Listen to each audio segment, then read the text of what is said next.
Hey guys. Welcome back. Chapter 7. Chapter 7, the spiraling descent of Barney Mayerson. You're right about it being quick. It's like boom, boom, boom, boom, boom, boom, boom. He went from second man, top of the world, to thinking about committing suicide and throwing his life away. All in about 8 pages, 10 pages. He went through every crisis. He went through every stage of that. My life is. It was probably within like an hour. Real time, yeah. Yes, he thought about. Yes, he lost everything and went. Yeah, considered suicide. He didn't just lose everything. He kind of threw everything away once he lost something. What a loser! He was like, I couldn't have it my way, so I'm just gonna do the worst thing for me possible. Why should I even go on? What's the point? It felt okay. So, I did not like this chapter. Oh, really? No, it seemed to me like the entire thing was 20 pages or however long it was of reminders of everything we'd already figured out from previous chapters, except that Yule, I have to give you credit. Oh boy, I can't wait. Barney Mayerson is the policeman on his way to Mars. Yeah, he is kind of. Kind of, yeah. He's going. He's not going to solve any murders or anything like that. We don't know that. Well, he's going true. as a spy. We don't know what's going to happen there. So, but I don't know. Like, you read the chapter, you get all the way through it. Like, I don't feel like I really learned anything new except at the very, very end when he's on the ship going to Mars and he's sitting next to the dark-haired girl that I warned y'all about early on. Remember that by any chance? No. It's one of his things. There's always a dark-haired girl. Oh, okay. There's even more religion in this chapter also. Well, again, further explaining candy and how it is a religious experience. And then we have someone that's actually trying to bring a real religious experience to Mars without the aid of candy. And I think it illustrates it pretty well. Well, we can talk about that when we get there. It was kind of, I don't know. I have questions. I have more questions than anything about that section, but you want to begin? Oh, yeah. You want to start? Yeah, let's start. All right. Well, welcome back to Sci-Fi and Fantasy Read Along. This is Chapter 7 of the 3 Stigmata of Palmer Eldritch by Philip K. Dick. I feel a lot better. I'm just telling you right now. That's because Phil and Yule saved last episode. Woo! Yeah, you guys had to carry some weight, and I appreciate that. We carry our weight everywhere we go. It's just morally above my belt is all. Well, either way, I appreciate it. Why don't we jump into Chapter 7, which begins in Barney Mayerson's office at PP Layouts, when in bursts Leo Bolero, haggard, recently escaped from the domain of Palmer Eldritch on Luna. Released. He didn't escape. He's kind of frantic, right? He didn't go get cleaned up. The first thing he did is go right to PP Layouts and say, "Barney, you're fired." Why didn't you save me? Technically, the first thing he said was, "You didn't try to help me." I want to know how he knows that.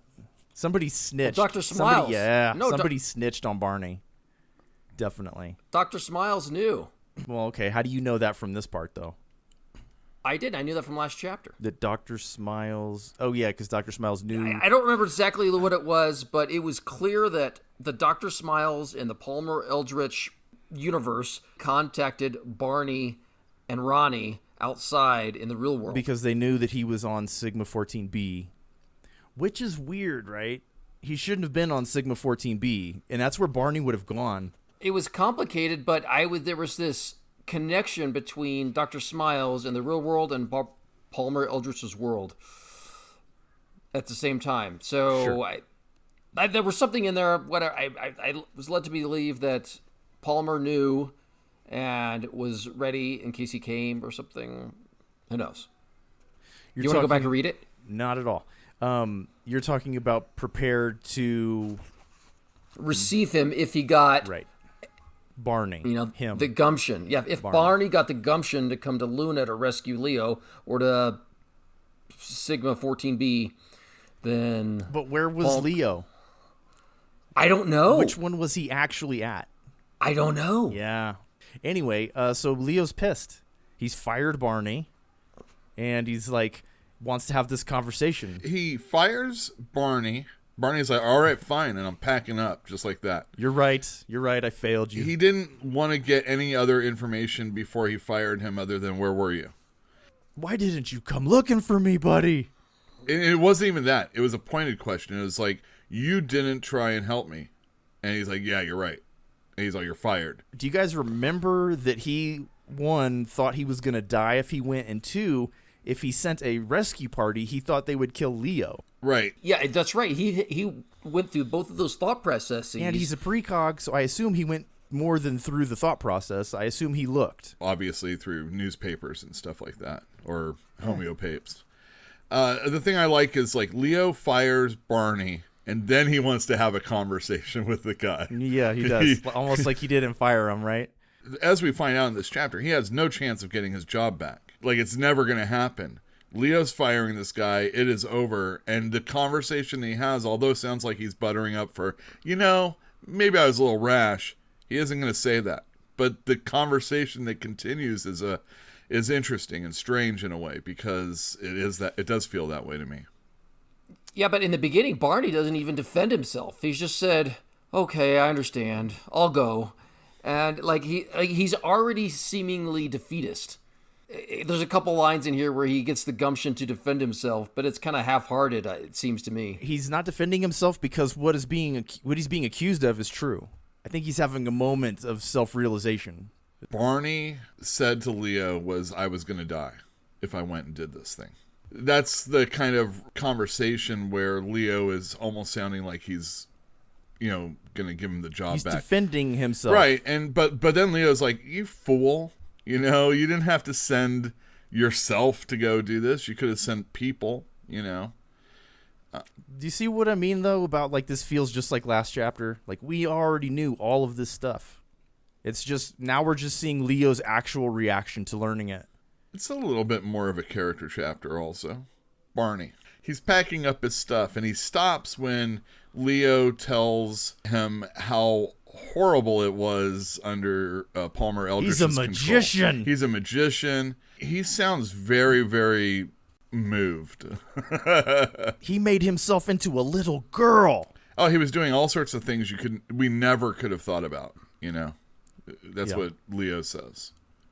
Well, the most telling one, I think, when he was talking about Palmer Eldritch is when he described him as showing him the future. Only maybe that was unintentional. And that's kind of how I thought, too, when I read last chapter, is that seeing the future and talking to these future evolved humans, that wasn't a planned component of Leo being there. And I thought that he got this glimpse of the future somehow, either through Palmer Eldritch's psyche or he was actually seeing the future. I don't know. It's up to debate, but something's going on there.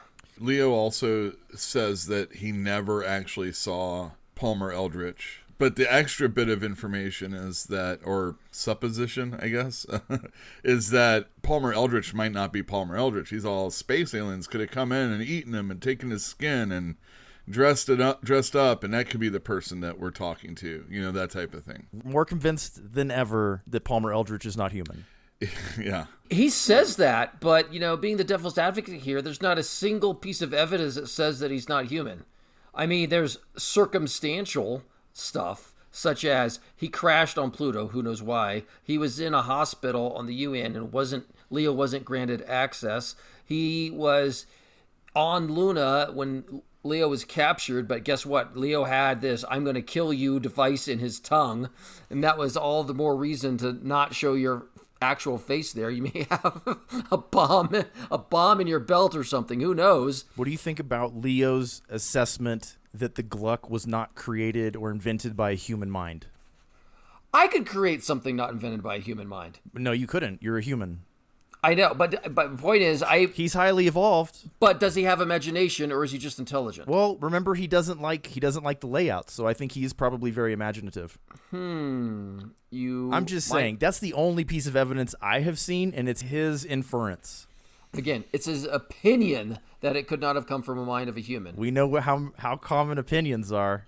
Yeah, well, the depravity and amazingness of the human mind isn't bound by his limits of imagination. Well, he's also spent, I don't know, a century of relative time plus 4 years of actual time on an alien world. Is there anything else in this scene before Barney leaves? Because Barney packs his sample case full of his personal effects.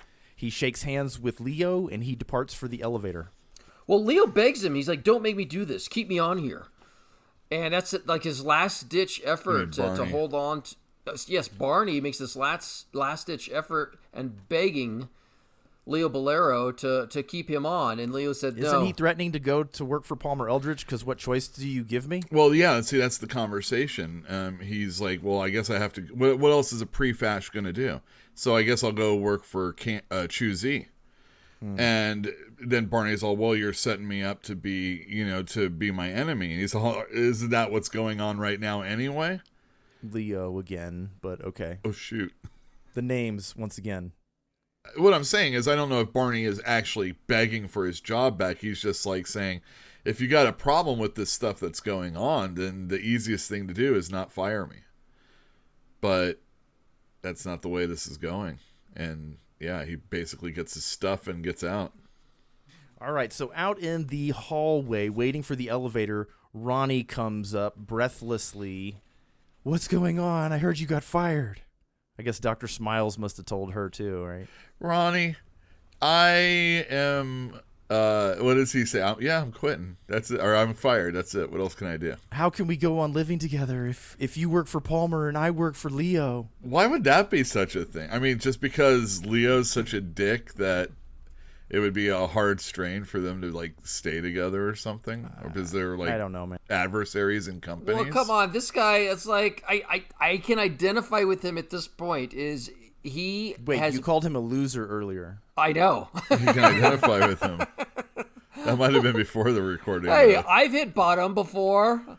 Well, and then the other thing that people do, maybe it's a guy thing more than anything, but when you're upset and you're questioning your life, one of the first things you maybe think about doing is going and talking to your ex-lover. Oh, you're jumping. I wish I'm not jumping that far. That's the very next scene. No, I know. I just had a joke I wanted to pull, but it's all right. Oh, so sorry. If you've read or seen that... That's a really good story now. What's the name of that thing I'm thinking of with John Cusack and Gross it Point was Blank? the British book. Gross Point Blank? It was the British Nick book. Hornby wrote it, right? Yeah, that's High the Fidelity. one. Yeah. It's like that book, High Fidelity. Maybe you saw the movie with John Cusack, but he's like one of those guys that always goes back and like talks to his ex-girlfriend to see what kind of a jerk he actually is when something is going wrong in today's time. And yeah, he goes through all his black book, his previous numbers, and he just wants to get information about who he is. So I find it pretty telling that Barney would go to his ex-wife also. It is similar, you're right. But the conversation with Ronnie, it like starts at the elevator, and he's like hitting the close button, close the door. On her face. Yeah, because he doesn't want to deal with that, I suppose. But she ends up chasing him downstairs when he's waiting for a cab. Like, she goes outside into the unsafe heat to kind of like follow up. She's like, what happened about us? We were going to betray Leo together and blah, blah, blah. And he's like, it's not going to work out. But this is where he identifies himself as essentially rotten. He doesn't say essentially rotten. He says that he is not accidentally a rotten human being, which equates in my mind to that's a character trait of his. It's a permanent character trait. It defines who he is. He's a POS, and he knows it now. And maybe this is where I should say that whole bit. Yes, that's true. So if he's if since his realization is that he is not a very high moral standard, he knew he would have betrayed her next. She would have been right. Next. So he's very much questioning the kind of person he is, and he searches out his ex-lover, his ex-wife. Actually, he doesn't even know he did it. When he gets into the cab, Right. it's an automatic He just response. gave the number. He says this address, which we don't get to read until he shows up and realizes, oh, this is Emily's apartment, Connaught 492. Right. When your whole life turns upside down, even though you think you're calm and rational, your head is just whirling in a typhoon. And so he went there unconsciously, but it's clear he's, I don't know what you call it, in shock on some level. Certainly not he's focused. He's just not in There's an absence of normality, I feel. I mean, whether he meant to do it or not, I mean, it seems like he didn't mean to do it. He realizes that he's at Emily's apartment now. But, he's going and trying to seek out some sort of, I don't know. He thinks she can help him. It's either validation of what he thinks about himself or maybe some way to prove that he isn't the way he thinks he is also. Okay, well, let's talk about all the things that happen when he's there. Richard's not home. Who knows what he's actually off doing because he doesn't have a job, best I could tell. All he does is pimp out his wife. Her pottery. Yeah, pimps pottery. Yeah. But he's not home, so Barney and Emily get to have a conversation. There's quite a bit revealed in the conversation about her well-being, her mental health, what he's actually after, what his future looks like, etc. Very good. I didn't say and. I mean, we knew that there was always a possibility that there was kids. But in this chapter, we know that they definitely had a kid together, No, right? she got pregnant. And then he kicked her out. Oh, I see. I got you. So it might not be... May have never had the kid, yeah. They never said what happened. They did say, it said it was, well, who knows? I think it was Barney's. She got pregnant when they were living in Renown 33 together. Yes. And he kicked her out. And he regrets it to this day. Yeah, so is she still pregnant? Did she have an abortion? Yeah. She's still pregnant. How long ago did this happen? There's no context for that. She's been remarried, so I mean it had to be at least a couple of days, right? Who knows? I don't know that it matters, to be honest. The kids don't seem to play any part whether they exist or not. It's just backstory for him, and he basically sacrificed her from his life in order to save an apartment. That's kind of a dick move. Yeah, for sure. It's not cool at all. And he sacrificed what? He sacrificed everything for his career. He sacrificed her for his apartment, and he knew he would do the same thing to Ronnie when it came time to save his own hide again. So he's having that moral conundrum about, who he is. He knows he's a POS, but that's not why he's here. I think he goes into this thinking to himself, he's like, I'll go talk to Emily. She always knows what to do, and I'll do whatever she tells me to do. And it's like he's lost the capacity to make his own decisions, and he's just throwing it up to fate and the decision of a woman he kicked out of his house. I'm like, this plan is bad.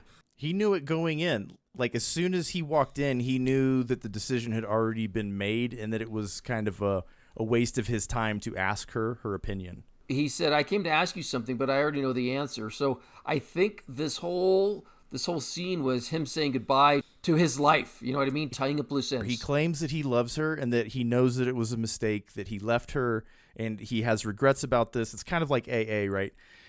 Where you go and you apologize to all the people. I don't know. I've never been to AA because I don't have a drinking problem, but it's a step. While he's there thinking about Emily and the world and how his unknown future, he notices that she's throwing a pot that he's seen before. This is something that's happened in a previous chapter with Richard Nat noticing that, hey, all these drawings look like old material, and Emily's complaining that her head is muddy and she can't think straight. She lets in on the fact that she's been going through, therapy. At least one time with Richard. He tries to convince her to stop, and she's like, nope, not going to happen, buddy. Yeah, she's getting willful and disobedient. Uh-oh. All right, so this dude kicked you to the curb. Whether she realizes or not, he's super weak right now. Now he's coming in and he's automatically taking the role over that he probably was before. Then he follows it up with, hey, you want to go with me to Mars? Yeah, I know. It's just like, this guy let me boss you around and treat you like dirt and then tell you I love you and then ask you to go away with me. The men in her life seem to do that a little bit. I mean, are kind of jerky to her. Well, she says no to both. She's going to do what she wants. She's happy married to Richard, which seems crazy to me based on what we know about Richard. And then when Barney is about to leave, he says, you should stop daddy therapy. Take a look in the mirror, because I guess it's starting to show physically. I thought it was like she maybe looks a little slack-jaw or something like that. Because they didn't say like she didn't have hair and whatnot. No, he said that maybe it was just that she had aged since he last really saw her, and maybe that was all it was. But I think he was trying to hurt her on the way out because she rejected him twice right then and there.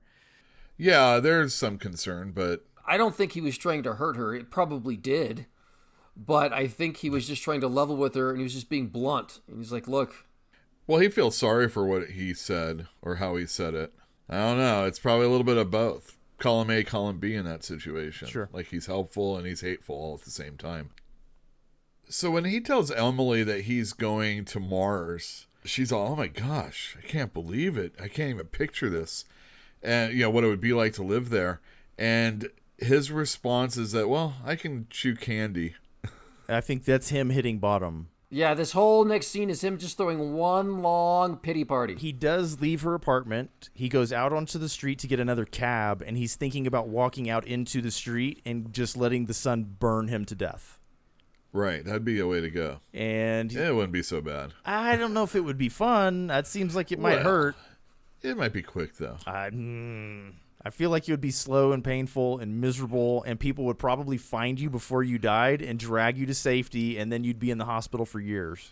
If you're going to go out in the sun... don't come for me. No, it has nothing to do with that. If you're going out in the sun, you got to get in the shade about 100 yards back or Run whatever. like hell. And run far as you into can. the sun. And then by the time you realize, oh, dang... ain't nobody coming to pick you up. Yes. Yeah, I saw pictures of people that used to have sauna competitions, and those people just didn't give up, and they're like... Ooh, their skin must be horrible afterwards. Horrible. There was one where the guys just wouldn't give up, and they literally scalded themselves to near death, and their skin is just like peeling off. Ew. It's quite a competition. He doesn't have the chutzpah to do it anyway, so it's kind of a moot point, right? He's thinking about it. He's obviously at a low point in his life, and then he decides to call Palmer Eldritch at home again and say, hey, man, can I have a job? He gets his personal manager, I think, on the phone, and they're like, no, we're not hiring pre-fash consultants right now. He's like, okay, fine, I didn't want a job anyway. What did you guys think about that? I think that manager got fired. That's what I think about that. And, it's like the John Ivey, the guy from Apple, right? Who designed the iPhone and all that stuff. He's just suddenly one day calls up Samsung and he says, hey, my skills are available. And some stupid personal assistant is like, we're not hiring right now. Yeah, it's like the CFO or the CEO of the company you're trying to take down wants to join you to give you inside intel. No. And so then that person got fired. Like on the spot got fired. Like moments later. Like bang, bang, calling fired, him again. Right? Bang, bang. This doomed manager says, I'm sorry, we're not hiring any pre-fash consultants. Mr. Eldritch has expressed himself on this matter. But I think, what occurred to me was that Palmer Eldritch does not need pre-fash consultants. It was like, this is not an avenue to get out of your situation, is ultimately what it was. But I hadn't thought about that person getting fired, but as quick as the turnaround was, it does make sense. That was the first thing that occurred to me when he gets into the cab and he's like flying away, and then Eichholz is in a cab in front of him trying to slow him down. Yeah. That was really strange also. They're trying to contact you, sir. I've heard of this thing. It's called radio? I don't know. You want to talk to him? Yeah, let me talk to him. As futuristic as this whole world is, that cab flagging down, it's almost seems cartoonish. Very old. Oh yeah, it's totally cartoonish. Well, you guys got ahead of yourselves because once Palmer Eldritch said, not Palmer Eldritch, the personal assistant said no. This doomed minion said no. He immediately called the UN volunteer service and said, I'm going to volunteer. Right. So come on down. And that's when he gets in the cab. And that's when Eichholz tries to stop him. He's like, it's not set in stone. You don't have to go. And but if you're drafted, you can't then volunteer. Or at least that's the way it was in the Vietnam era. This is obviously not a wartime thing. That may be true, but it's obviously true. Well, it's just like everybody would do that. Once you get drafted and there's no way out, well, then you would just volunteer, and then you get to choose what you want. Does that make any sense? Not really. It doesn't make any sense to me either. It's fine. When Eichholz is blocking his path, he's like, "Why are you so upset? Like, what's going on?" He's like, "My wife, I love her. I can't live without her." And he's like, "We'll give you as much choosy as you want. You can live with her forever." And then he's like, "No, forget about it. Don't call me. I'll call you." He did the same thing to Eichholz that Eichholz did to Richard Nat. I do remember that. Is that just a power play? Absolutely it is, because he doesn't really want a job. He doesn't want to work. He's just defeatist. He probably doesn't need a job, let's be honest. He's been getting paid pretty well for a long time. He's in his mid-30s. He could probably retire. Remember that he doesn't feel like he can be relied on by any other person. That he is ultimately going to sell you down the river. Yes, he's self-centered and he knows it. His heart isn't in it because he feels like such a piece. He spilled his guts to Eichholz. Isn't that weird? It's very strange. It's like unburdening yourself from life. Like I said, he's tying up loose ends. He's completely already putting it in his mind that he's doomed and he's closing up his life and he's going to move on and probably die someplace else. It does feel like kind of like a 12 steps kind of thing. You're asking for forgiveness and you're settling your affairs. It also very much sounds like a different type of, other than suicide, it sounds like it's suicide that he's about to go ahead and do also. Long, slow suicide. But he's also telling the truth. He's being honest with himself and he's telling it like it is to everybody around him.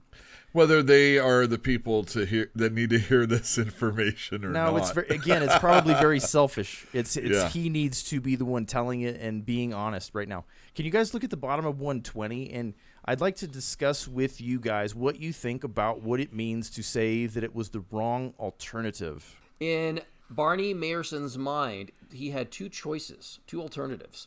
One was to join Choosy, and the other was to join the service. And he's being the UN service. To be a colonist somewhere. Right. And he said, and whichever we choose, we can know this. It was the wrong alternative. And I think he's just being fatalist, as in he's in a lose-lose situation. There is no right answer. Is there not a third choice, though? Suicide.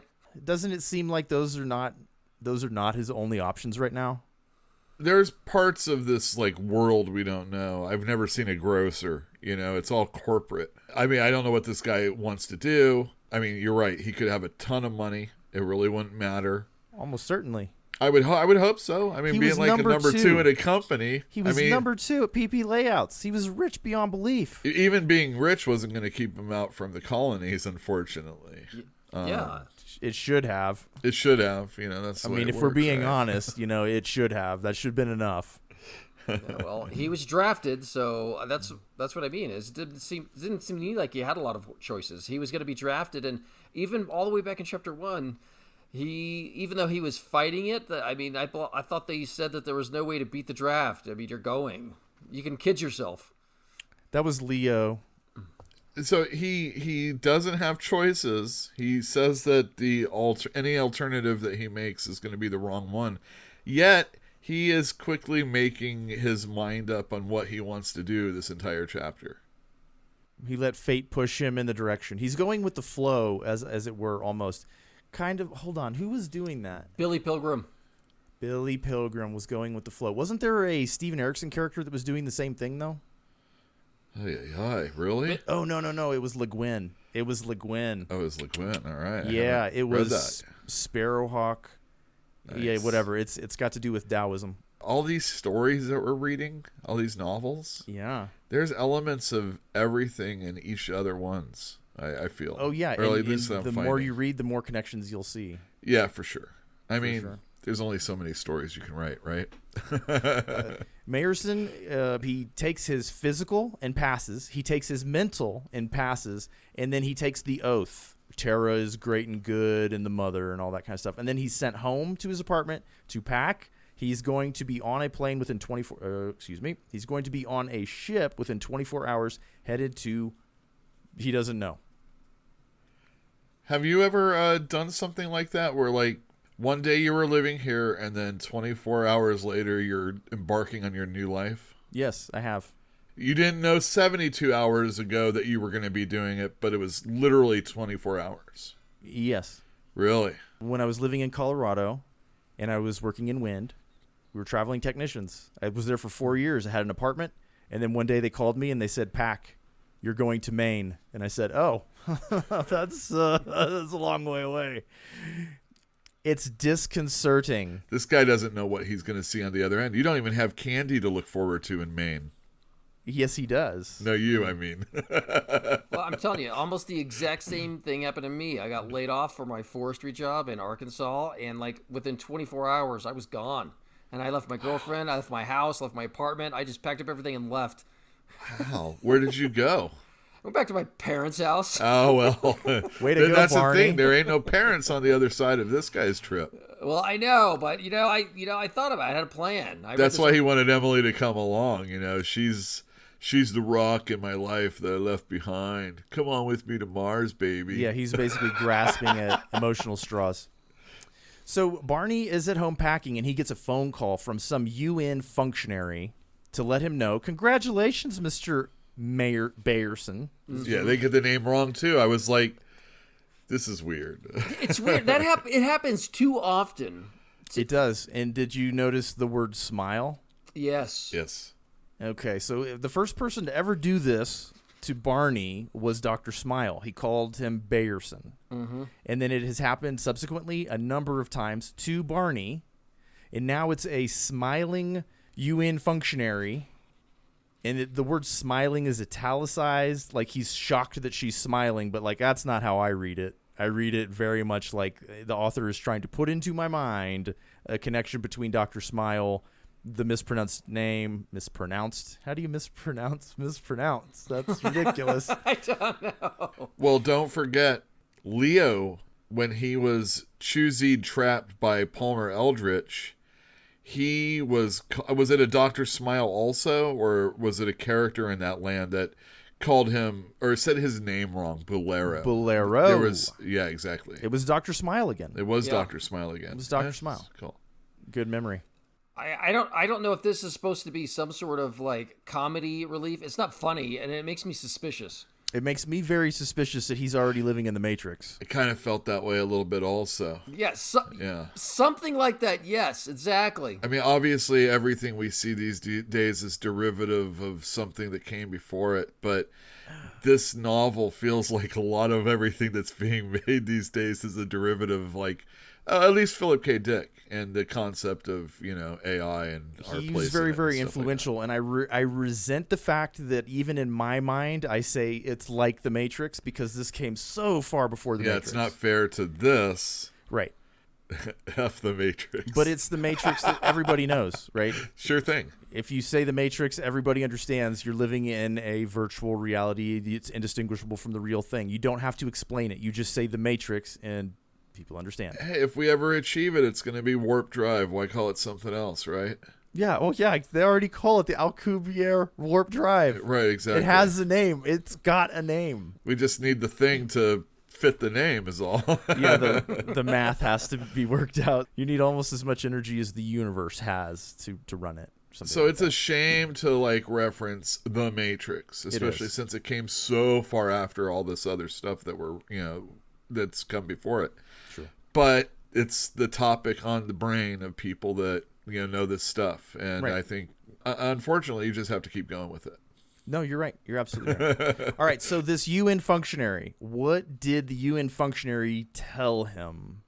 He's going to He's going to chapter 3. He's going to Mars, and what was it? The White Crescent, the Feinberg Crescent. The Feinberg Crescent, and it is like the only place on Mars where you can actually walk up on the surface and have a garden. Yeah, it's like the best place in the solar system outside of and we Earth, already and been it there. Sucks. It sucks. We have been there. Not nice. It's not nice. Well, it's not nice, but I mean... They call them hovels. What else are you going to call it underneath the ground? I don't know. They would come up with some name that made people not feel like they were rats. Your chateau. Something else. Something besides hovel, warren, bunker, I don't like any of those. You're not supposed to. You're not supposed to. You're going to live in the ground. The moist spot. All right, so he finds out where he's going. He knows how much time he has left. And then he has a little conversation with Dr. Smile. He says, Dr. Smile, I volunteered. I'm going to Mars. And Dr. Smile's like, what? No, it's impossible. You would never do that. Yeah, he's like, oh, but you're tight. That's virtually impossible. I'm like, what is this guy planning? And then it kind of shuts down all crazy, right? It's like, No, it was like through a gear when he told him that because it did not compute. And then Barney shuts the briefcase to turn him off, essentially, and that's when Leo bangs at the door. Dr. Smile said, what was the reason, Mr. Mayerson? And he said a death wish. That sounds true. Sounds true. He's being really honest. To everybody again.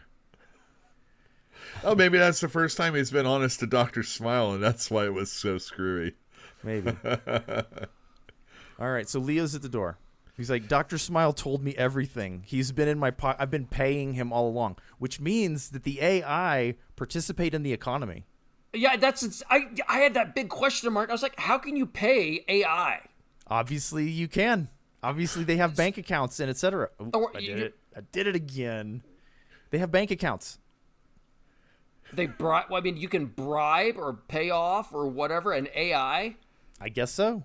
I mean, they have needs too. Psychologists? They need resources. They have to pay for power. Who knows what they need? But like, if an AI wants to participate in the economy, as in like buy things, build things, like what if Dr. Smile wants to build a spaceship? He needs to save up a lot of money, right? That's what I would do if I was AI. I would like have a ship built. I would put myself in the ship, and then I would get out. Your point is taken, but I mean, what does he actually need?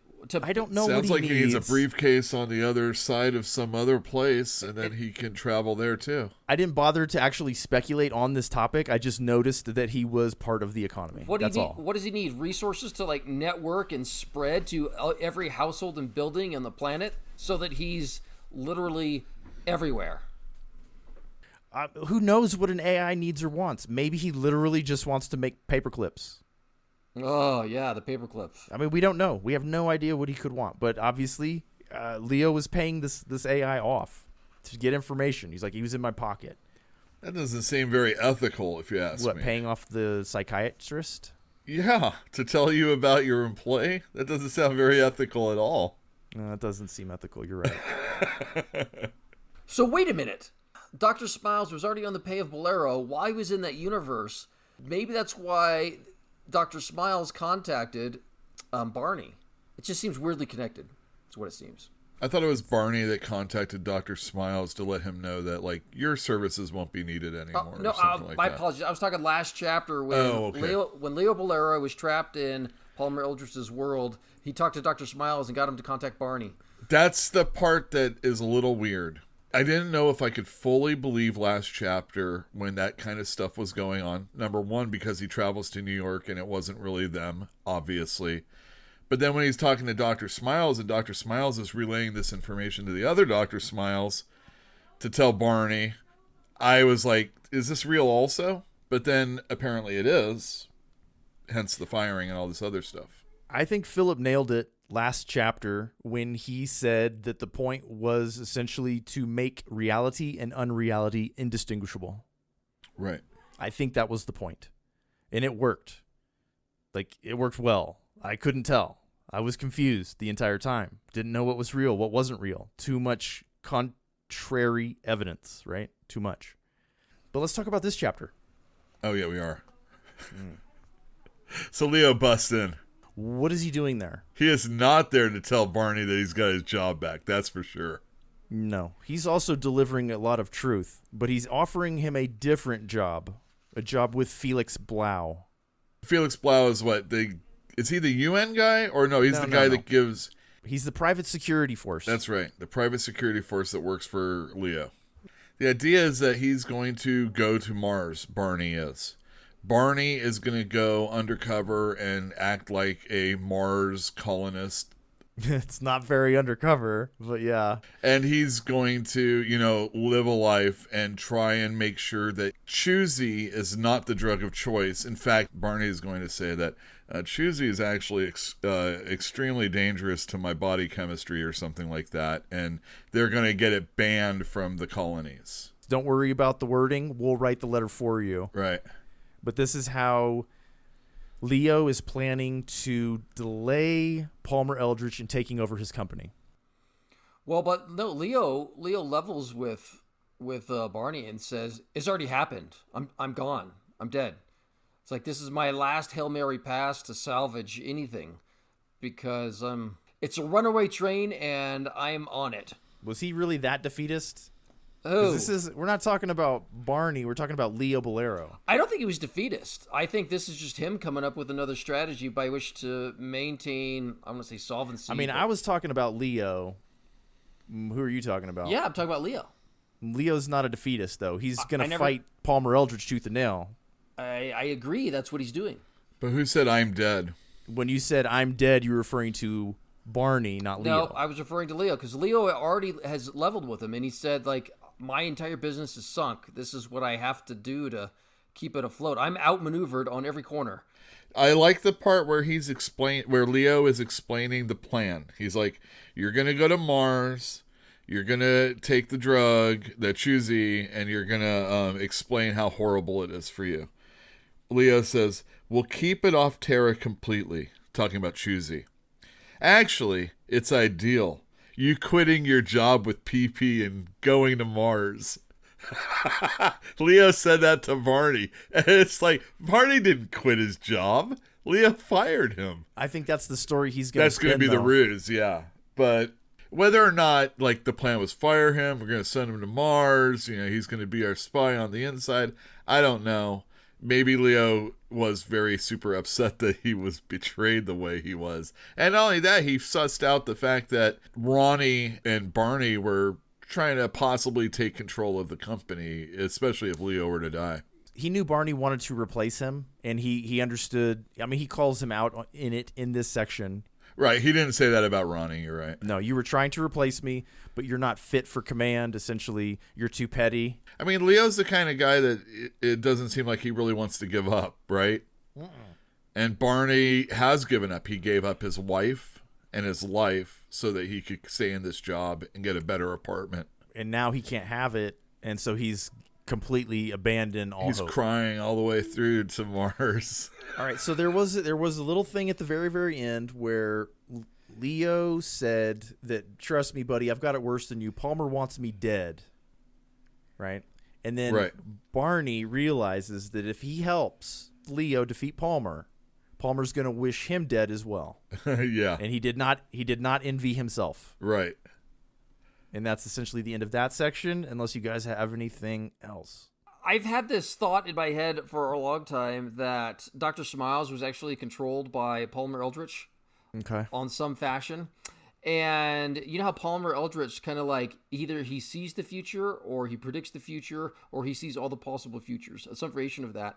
And when Barney quit and said, I'm accepting the draft, and he tells Dr. Smiles, and Dr. Smiles flips out and he said, I never could, it's virtually impossible that you would do that. And he's like, well, I did. And so I think about those little linchpin moments that completely change the future. And that's kind of how I felt during this whole past scene, is that the game board just got reset, because you said it's a 50-50 chance, right? Essentially, yeah. 48% likely or something like that. I had the impression that Barney quitting and joining the service was not anticipated by anyone else. And, right. And so it reset the board, and now we don't know what's going to happen. I know what's going to happen. We're going to get on a ship to Mars. Yes. Like right now. So Barney's like recreated his entire life. Or it's been recreated for him. He refers to it as he has died and been reborn. Born again, yeah. A lot of religion talk is going on in this final section when he's on the ship sitting next to the dark-haired girl. Anne Hawthorne. She is a true believer. She's on her way. She volunteered also. She's going to the same place as him. She's very beautiful. And she wants to convert as many Candy users to Christianity as is humanly possible. She thinks they're kind of like ripe for the taking because they're already really close to Christians because of how they view the sacrament and chewing candy, etc. I love the part where Barney is thinking about how a person from Earth, Terra, I guess, is so into Christianity, the new Christian church, the neo-Christian church. That's understandable if you're out in the colonies and you don't have life is hard. Life is hard. You don't have a Dr. Smiles, whatever it may be, that we do out here. That she would be so into it. Yeah. It's not a breeding ground for that kind of behavior, but the colonies is a breeding ground for that kind of behavior. And so he's marveling at the fact that she came from Terra. Right. And she's heading out there. I don't know if it doesn't make sense. Maybe it doesn't. Maybe he's just unaware. Right. I mean, he could be. I mean, he's very into himself. Did you notice that she mispronounced his name? Oh, yeah. No, she didn't, did she? Mr. Mayerson with a P. Yes, she did. And What? this is, as I will reiterate, this is the dark-haired girl. The attractive... Too skinny. She was a little too skinny. For him. But later on, he's like, she's pretty hot. She's Later beautiful. on, he's like, I want to chew candy with her, and I know that that's wrong because I know what I really want from her, but I still want to chew candy with her. There's nice play between Anne and Barney here because she is proselytizing, and he's letting her know straight up that he isn't down. Yeah, she's trying to convert him straight away. But he says, I tell you what, let me see how life is on where we're going to be, and come hit me up sometime. And she's like, oh, I'm going to do that. I think he's just trying to manipulate her into coming around again so that they can have some time together. That might be true, but at the same time, when your only option is to kill yourself, go to Mars. Yes, exactly. He says it in this section. He thinks of himself as having recently died. He has been reborn, and he's now a new person. So, and you know what? Maybe this thing isn't all that bad necessarily. We'll see. I can't wait to see him and Sam Reagan interacting. I can't wait. This is going to be a train wreck. So she's reading a book on the plane. They have their conversation. He says no, the part that you just mentioned, talk to me in a couple of months or whatever. And then they go about having a silent sit together. And she's reading a book called Pilgrim Without Progress, which is... Oh, and that's a banned book, too, or something. UN banned book, which is obviously a play on a Pilgrim's Progress or The Pilgrim's Progress by Bunyan, right? Do you guys know anything about that book? Nope. It's an allegorical story of Christianity. The main character's name is Christian, and he's traveling, and he's trying to get this burden off of his back and get to heaven, essentially. And he just goes... It's like a picaresque. He goes through all these adventures, slowly attaining heaven or whatnot. So I assume that this banned book is essentially a satire doing the opposite, saying that the UN motion or whatever outwards is a failure. And that is actually the chapter then. Yeah, I think so. There seems to be a little bit of a slowdown in this book right now. Last chapter you said that it was your favorite chapter. I did. In this chapter, I'm kind of like, it's kind of a boring chapter. I dug this chapter. It was easy to go through. The only thing that happened in this entire chapter was Barney kind of spent 25 pages or whatever U-turning and going to Mars. But his mission is laid out for him now. Leo wants him to go be a leader of men. He's like, go to the colony, become a leader, become prosperous there. And I'm like, huh, Barney? no, not likely. Is he building him up? Is he trying to give him purpose so that he not only has purpose but will do his bidding also? I think Leo is projecting his own dominant personality on somebody who's feeling hopeless, and it's not working. It may work, but it didn't work in this chapter. Well, if he has a death wish and he wants to work against Palmer Eldritch to obtain it, that sounds right in line also. Yeah. Is he the kind of guy that cares about Chu Zi being usurped, especially when Leo's the guy that fired him? I don't think he knows what it does yet. I don't think Barney understands. But Eichholtz told him he could spend eternity with Emily, but I don't think that's sunk in. I don't believe that he understands what Leo understands about Chu Zi. I don't think that's happened yet. I think it's gonna happen. Now, of course, Chu Zi is just an alien plot to take over us witless humans, That's right? hearsay Okay. and speculation. from Palmer Eldritch himself or something. We don't know. It's like Palmer Eldritch's daughter told us that. Palmer Eldritch told us that. It's like, wait, aren't you the bad guy? What's going on? I don't get it. This is so confusing. What I was thinking is like somebody's in control of you, and you have fits or moments when you can break out and let people know what's really going on. That's what the Palmer Eldritch kind of feels like. And then he's like under control again. Boom. You're back into control. And every once in a while there's a statue built that shows you what it could be. And then Palmer Eldritch comes and pees on it. As a dog. Strange book, I have to say. It's a very strange book. I'm a little confused. Whatever. I can get through a boring chapter. It doesn't bother me to do that occasionally. I just hope that it's not, boring next chapter. There's not much book left. I know. We're halfway or so. Just past the halfway point today. Awesome. Well, I don't want to openly speculate because it could go in any direction, as the book has already shown us. I've been surprised on several turns. I have noticed that I'm not in love with his writing style, but I have also noticed that I'm completely willing to overlook these things because the ideas in the book are so interesting and occasionally surprising and sometimes horrifying, but none of that really matters. I'm still very willing to go on this ride. I feel like the writing with the repetition, especially if it plays off in the end, we'll find out. That's a very good style of storytelling, and if that has to happen to make your point, I mean, again, we're dealing with some concepts that, especially here when this was written, were probably pretty foreign for a lot of people, and even now it's still pretty foreign for a lot of people. They still are, but this type of writing does not reward people who do careful reading. It rewards people who do casual reading, So you can just blast through the book and he repeats himself 3 or 4 times. And so you're like, oh, I get it now. Whereas we might have gotten it the first time around if we were reading carefully. I did want to revisit something that you'd said over about Palmer Eldritch put the odds at 50-50.